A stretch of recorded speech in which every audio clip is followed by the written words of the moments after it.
Assalamualaikum warahmatullahi wabarakatuh. Salam sejahtera bagi kita semua. Saya Afdal Zikri ZZ, salah satu dosen program studi musik Fakultas Pendidikan Seni dan Desain Universitas Pendidikan Indonesia. Video ini dibuat sebagai pernyataan diri dalam unjuk kerja Tridharma Perguruan Tinggi yang disingkat PDD UKTPT sebagai salah satu persyaratan sertifikasi dosen. Pada video ini saya akan menyampaikan salah satu mata kuliah yang saya ampuh, yaitu mata kuliah solfeggio. Mata kuliah ini merupakan mata kuliah wajib dalam program studi musik yang bertujuan mengembangkan pemahaman dan keterampilan mahasiswa dalam membaca, menafsirkan, dan mempraktekkan notasi musik secara vokal maupun instrumental.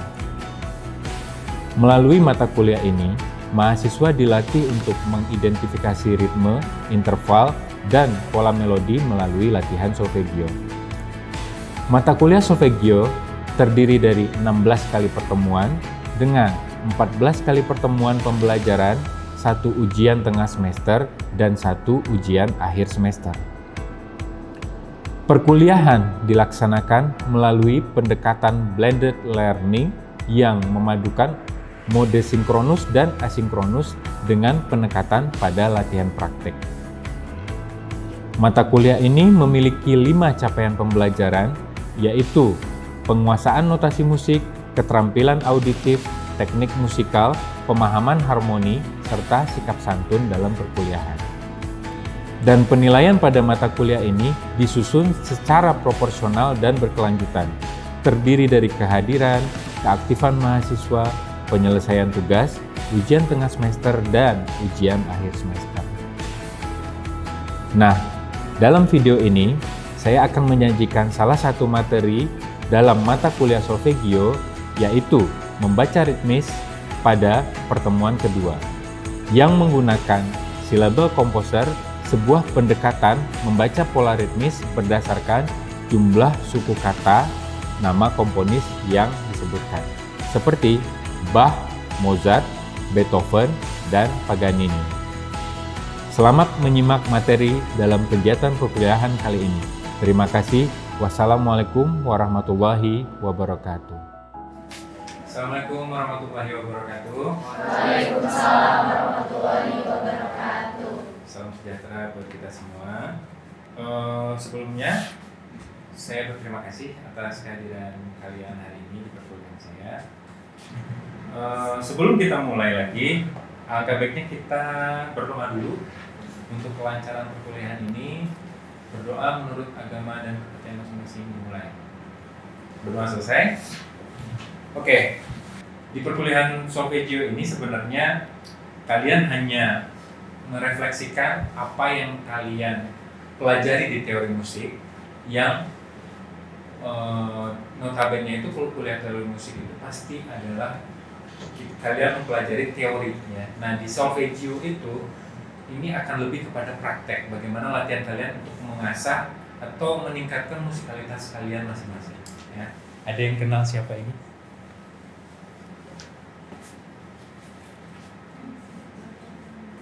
Yang jelas dia bukan orang Cimahi. Ya, yang jelas dia bukan orang Cimahi. Ini ada yang tahu siapa? Boleh tunjuk tangan? Ya, silakan Pak ya.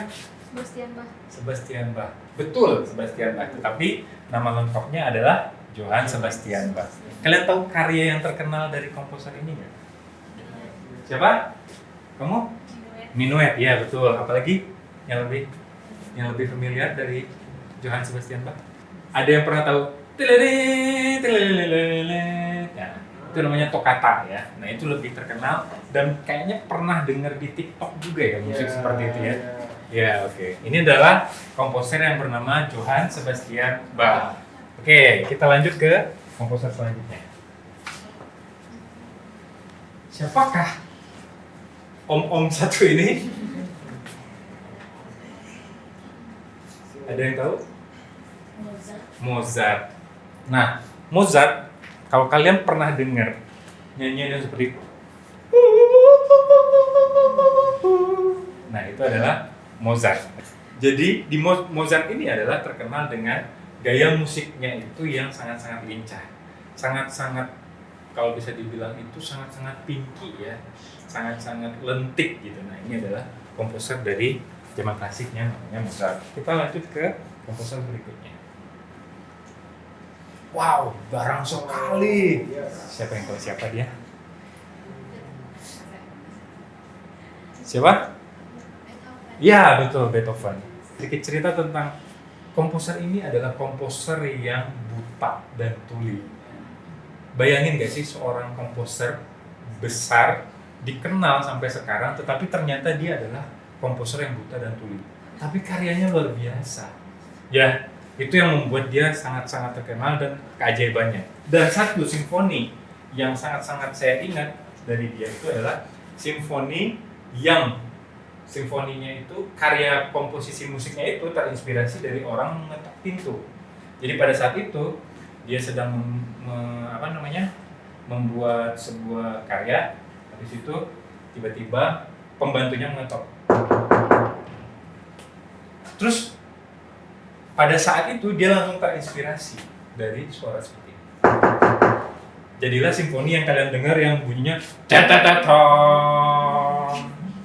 nah itu sedikit kekaguman saya kepada komposer ini, dan pada saat tiap-tiap saya memainkan musik ini saya selalu kagum dengan karyanya dia. Salah satunya simfoni nomor 5. Kita lanjut lagi ke, ada yang tahu? Tidak ada ya?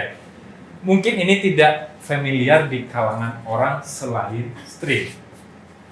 Karya dia yang terkenal adalah Caprice, ya, Caprice nomor 1 Paganini. Nah, kalian pasti akan semakin bertanya-tanya. Betul, Marcel? Bertanya-tanya. Kenapa saya malah membahas sejarah komposer? Padahal kita sedang melaksanakan perkuliahan solfeggio. Kita akan mempelajari materi. Nah, ini dia. Membaca ritmis dengan metode syllable composer. Mungkin kalian sebelumnya tidak tahu mungkin ya, karena sebagian dari kalian mungkin tidak berasal dari musik klasik mungkin ya. Cuman ini adalah sisi subjektif saya aja sebenarnya. Bagaimana muscle memory saya itu bisa bisa lebih gampang menangkap seorang komposer untuk mempelajari teknik membaca ritmis. Dan ini lebih tepatnya bagaimana kalian bisa menempatkannya di suku kata yang berbeda. Nah, di sini akan saya jelaskan kenapa ada Bach, kenapa ada Mozart, kenapa ada Beethoven, dan kenapa ada Paganini. Sebelumnya, saya akan menyampaikan tujuan pembelajaran seperti yang kalian sudah bisa baca juga, memahami konsep pembagian ketukan berdasarkan jumlah suku kata. Ya, jadi kenapa tadi Mozart? Berarti nadanya itu atau ketukannya itu ada 2 suku kata. Kenapa Bach? Karena Bach itu cuma ada 1 suku kata. Oke. Nah, makanya memahami konsepnya dulu nih, ya. Terus habis itu yang kedua, membaca dan melafalkan pola ritmis dasar menggunakan nama komponis. Seperti yang saya sampaikan tadi, ada Bach, ada Mozart, ada Beethoven dan Paganini. Yang ketiga, menerapkan untuk membaca sebuah frase ritmis sederhana secara mandiri. Capaiannya apa? Berarti capaian dari konsep dan praktek musik ini adalah pemikiran logis, sistematis, dan inovatif pada saat kalian mempelajari ritmis, ya. Terus yang kedua, memahami dasar-dasar dari notasi musik seperti ritmis yang akan kita pelajari. Terus habis itu mengenali nilai not, mulai dari 4 ketuk sampai di 1/16 ketuk. Oke, setelah itu dari 4 ketuk sampai 1/16 ketuk itu kita akan menggunakan metode syllable atau suku kata yang sudah kita bahas tadi. Terus indikatornya lagi adalah melafalkan dan membaca pola ritmis dasar secara tepat dan konsisten dalam birama 4/4. Ya, seperti itu ya. Kita lanjut dulu. Nah, sebelum kita mempelajari suku katanya, kalian harus tahu dulu bentuk dari nadanya atau ketukannya. Kita akan menggunakan Bach untuk ketukan di 4 ketuk, 3 ketuk, 2 ketuk, dan 1 ketuk. Perbedaannya, kalau 4 ketuk kan pasti panjang. Kan akan nyebutnya menjadi ba. Oh, yang ketiga, 3 ketuk berarti ba, gitu ya. Kalau yang 2 ketuk, ba, yang 1 ketuk, ba. Oke? Ini termasuk golongan yang 1 ketuk. Sekarang kita lanjut ke Mozart. Mozart itu berarti ada 2 suku kata. Oke? Kita akan menggunakan silabel ini buat ketukan yang berjumlah 2 suku kata. Saya akan mencoba ini. Oke? Ini adalah ritmis yang berjumlah 2 suku kata. Umumnya orang akan menggunakan yang, tayang. Cuman saya menggunakan Mozart, ya, silabel Mozart. Ini contoh dari 2 suku kata. Contoh dari 3 suku kata, kita akan menggunakan ini. Ya. Berarti pengucapannya menjadi Beethoven. Oke. Sekarang ini kita akan menggunakan 1/16-an. Berarti bacanya adalah Paganini. Ya, kira-kira seperti ya guys. Saya kaget, ternyata kalian sudah tahu bentuk ritmis. Mungkin kalian sudah belajar di teori musik, betul? Ya. Berarti kita tidak perlu kerja keras untuk mengajarkan bentuk-bentuk dari ritmisnya karena kalian sudah tahu di teori musik. Oke, kita akan coba lagi membaca ya. Kita yang ini karena saking banyaknya kita ambil yang 1 ketuk aja, oke?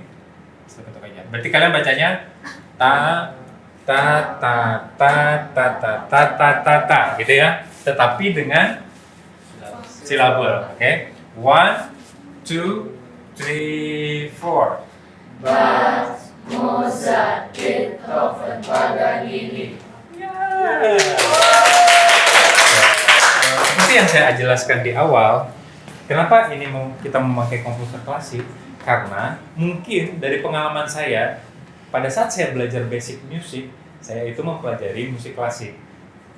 Di memori saya selalu ada komposer-komposer ini. Jadi saya pengen pengen menyamakan persepsi dengan kalian ya, dan sekaligus memperkenalkan juga. Dan mudah-mudahan dengan silabelnya kalian juga akan penasaran dengan karyanya dan kalian akan mencoba memainkan di instrumen masing-masing gitu. Tetapi saya bilang tidak masalah, Ova. Kalau kamu memakai kata-kata lain, contoh kamu lebih dekat dengan musik jazz misalnya ya kan, kita akan ambil sebuah nama yang namanya Chick Corea. Benar nggak sih tulisannya kayak gini guys? Benar ya? Oke. Chick Corea. Chick Corea itu ada berapa? Chick Corea. Paganini bisa kalian ganti dengan ini. Chick Corea. Itu apa? Oke. Sudah. Terima kasih pertanyaannya. Oke, ada pertanyaan lagi? Oh, silakan. Namanya siapa? Aku namanya Poyo. Poyo, oke. Izin bertanya, Pak. Ya. Kenapa kita gak gunain cara yang lebih simpel dan lebih umum kayak tata atau kayak yang tata tadi? Kenapa kita harus gunain silabel komposer klasik? Oke. Pertanyaan juga hampir relate ya sama dengan Ova. Yaitu tadi, kalau misalnya pengelompokan ritmis itu kan banyak ya. Jenis ritmis pun juga banyak. Seperti yang saya bilang tadi, 4 ketuk, setengah ketuk, atau ini 2 ketuk, atau ini 1 ketuk tetapi bervariasi, atau ini 1/16 ketuk gitu ya. Kenapa? Karena kalau misalnya tata-tata semua, ada kebingungan nanti untuk pengelompokan ritmisnya.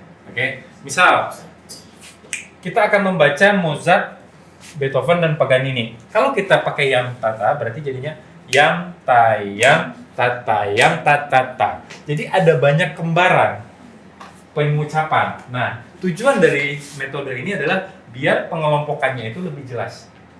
Oke, gitu aja. Bisa dipahami kok ya? Oke, terima kasih. Di sini adalah penjelasan lebih detail lagi. Yang pertama adalah bah. Ternyata bah itu bisa dipakai di 1 ketuk, 2 ketuk, 3 ketuk, dan 4 ketuk. Oke, kita checklist dulu. Sekarang Mozart kita pakai di setengah ketuk ya. Berarti dalam 1 ketukan ada 2 nada. Berarti kita pakai silabel Mozart, Mozart, Mozart. Oke. Nah, ini agak sedikit berkembang. Kita cuman tahu tadi ada Beethoven. Ternyata ritmis yang jumlahnya suku kata itu banyak jenisnya. Seperti saya akan tuliskan yang tadi kita bilang ini adalah Beethoven, betul. Tetapi ada ritmis yang kayak gini. Oke, ada ritmis yang kayak gini juga. Ya, ada ritmis yang kayak gini juga. Ya, kalau ini kan kita nyebutnya triplet ya.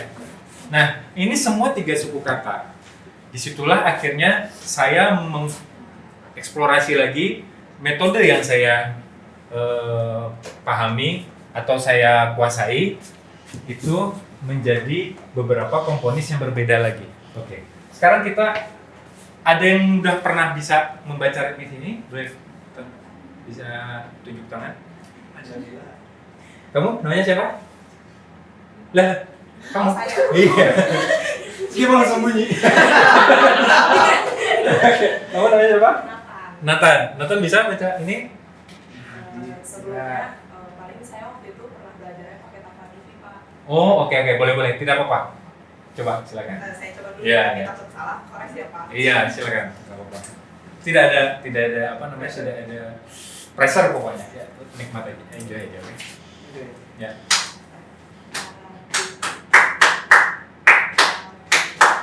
Baru. Yang ketiganya saya lupa yang keempatnya. Salah. Hampir benar tetapi kurang tepat ya. Oke, kita lanjutkan. Nah, bah itu seperti yang kita pelajari tadi akan menjadi sebuah ritmis yang suku katanya cuma 1. Ya, ini yang paling simpel ya. Jadi kalian benar-benar sangat-sangat gampang untuk mengingat jenis ritmis yang cuma 1 suku kata. Oke, kita lanjut. Mozart ada di 2 suku kata. Oke, di 2 suku kata kita akan coba membacanya. Berarti tadi gimana? 2 suku kata itu berarti nada 1/8 atau kita bacanya nada setengah ketukan. 1, 2, 3, 4. Mozart, Mozart, Mozart, Mozart. Cukup? Oke, gitu ya. Jadi yang kalian ingat adalah jumlah suku katanya, bukan jumlah katanya. Karena kalau pada saat kalian ingat jumlah katanya, ini akan berbeda persepsi, akan berbeda penafsiran juga nantinya. Oke, kita lanjut. Nah, ini yang saya bilang ini agak banyak ya. Nah, cuman tetap mereka ada di 3 suku kata. Jadi kalau yang tadi, kalau kita tuliskan di tiap-tiap notnya, ini tadi triplet ya. Triplet atau ini triplet besar. Kalian akan menggunakan Rossini ya. Berarti kita baca dulu 1, 2, 3, 4. Rossini, Rossini, Rossini, Rossini. Oke. Sekarang Vivaldi. Oke. Kita akan bertemu ritmis yang seperti ini. Silabelnya akan menjadi Vivaldi. Ya. Seperti yang kita sepakati di awal ya. Ini akan menjadi Vivaldi. Berarti kita akan membacanya Vivaldi, Vivaldi, Vivaldi, Vivaldi. Bisa dipahami ya? Oke, sekarang ini ritmis agak sedikit susah ya, karena nada setengahnya itu kejepit di tengah, yang dihapit dengan nada 1/16. Jadi kalau kita ibaratkan dari 4 nada, tua gapat atau tua gapat pat. 2 dan 3-nya itu gabung akhirnya. Nah, simpelnya seperti itu. Kalian pada saat bertemu ritmis seperti ini, kalian gunakan silabel Tchaikovsky. Baik lagi seperti pertanyaan Ova, boleh menggunakan yang lain. Seperti apa? Ini cuma metode saya, jadi kamu bisa menggunakan yang lain. Mungkin kalian bisa menggunakan juga seperti sosmed yang paling dekat dengan kalian.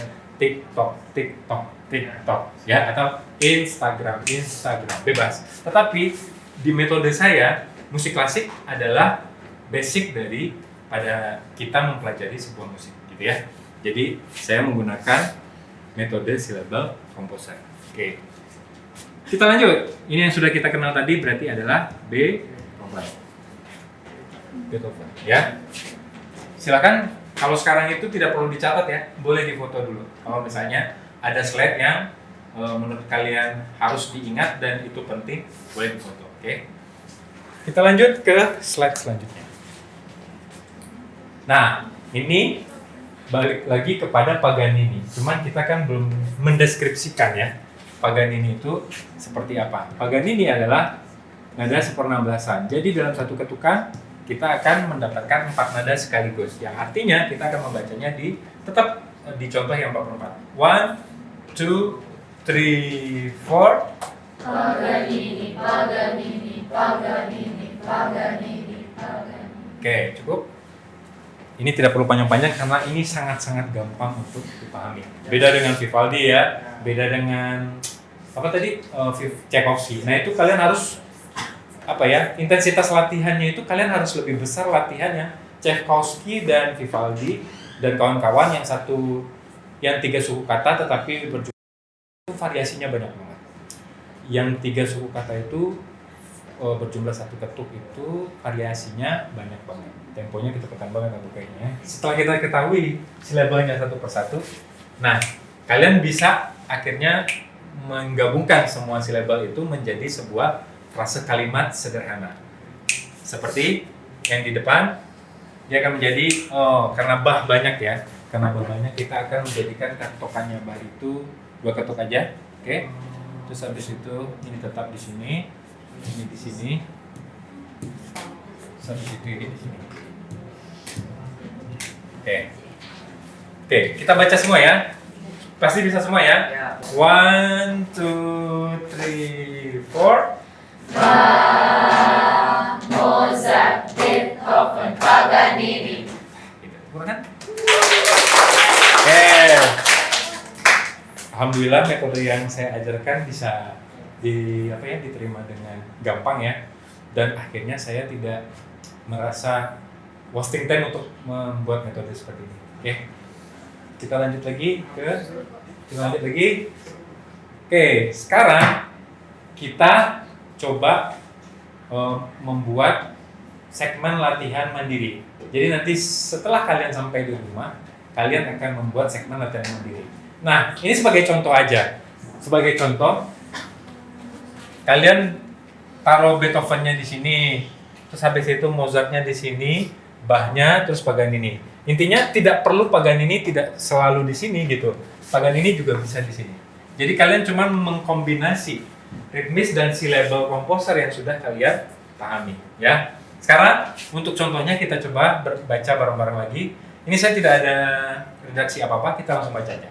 1, 2, 3, 4. Beethoven, Mozart, Bach, Paganini. Gitu ya. Tepuk tangan guys. Nah, sekarang saya tantang Paganininya yang di depan. Oke? 1, 2, 3, 4. Paganini, Mozart, Beethoven. Bukan, Beethoven agak sedikit triplet ya. Kalian kalau membaca seperti itu ini akan menjadi triplet. Beethoven itu adalah silabel komposer yang berbeda yaitu Rossini. Tapi emang sih banyak kasus triplet dan ritmis Beethoven ini ketukar. Bedanya ini rata. Jadi 3 nada itu mempunyai intensitas ketukan yang rata. Ta ta ta ta ta ta ta ta ta ta. Tetapi kalau yang ini intensitasnya ini yang nada pertama itu lebih panjang ketukannya, berarti ta ta ta ta ta ta. Oke, kita kita ingat lagi ini adalah Rossini, ya. Ini adalah Beethoven. Jadi beda ya guys ya. Oke. Tapi tidak apa-apa karena saya juga memberikannya secara spontan ya. Selalu ada jawaban seperti itu. Ya. Tetapi tidak apa-apa. Oke. Sekarang mbahnya jangan pakai yang 2 ketuk. Pakai yang 1 ketuk aja ya, sesuai dengan tulisan. 1, 2, 3, 4. Paganini, Mozart, Beethoven.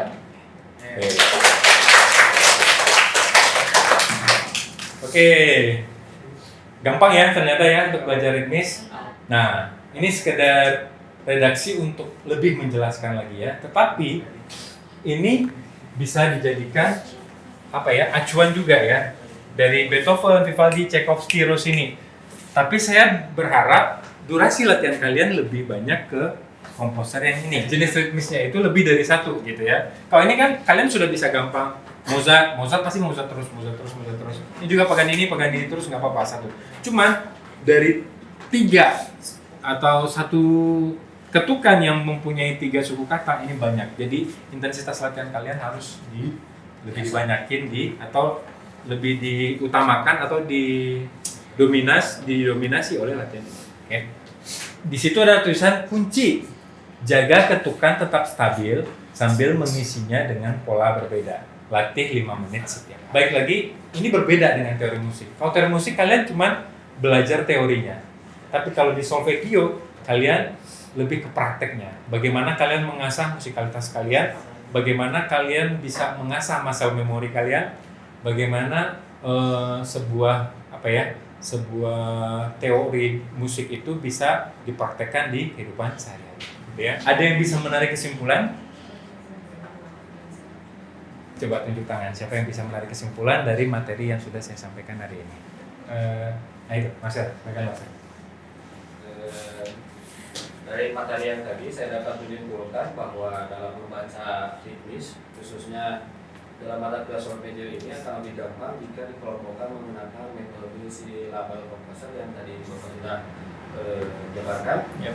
Bahwa metode ini sangat memudahkan untuk kami para mahasiswa dalam mempelajari solfeggio dan gampang untuk diingat juga serta dipahami dalam membaca ritmis khususnya.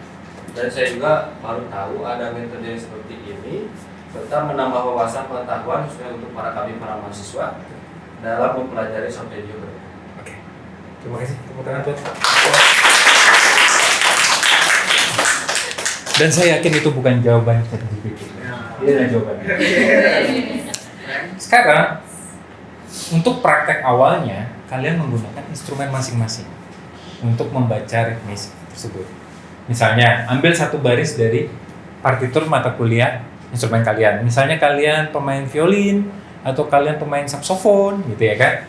Bisa dipakai metode ini dan dilihat apakah ada perbedaannya ya.